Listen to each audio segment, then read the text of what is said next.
book club gone wild. So my Aunt Linda is one of those people who always wants to start new traditions, especially anything involving cheese boards and wine.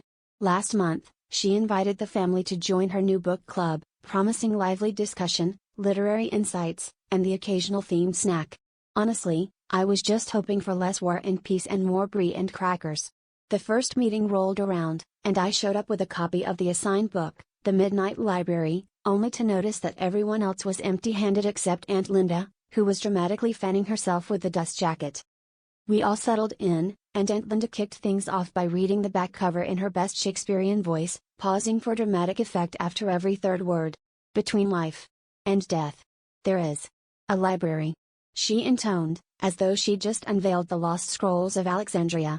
We waited for her to continue, but instead, she looked up and said, "Okay, now let's discuss what we think happens in the book."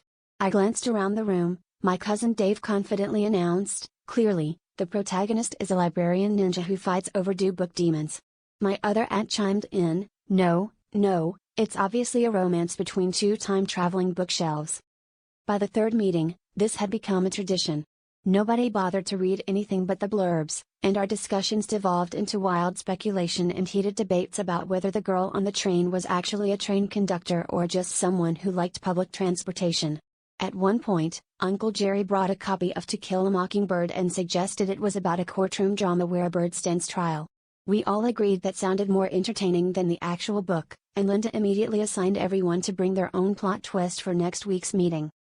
Last night, as we wrapped up an impassioned argument over whether Gone Girl was about a magician's disappearing act or someone just really bad at texting back, Aunt Linda raised her glass and said, "To the best book club ever, where the only thing we judge is the cover." At that point, I realized our family had achieved the ultimate plot twist. We were all literally judging books by their covers, and somehow, we turned it into a novel idea.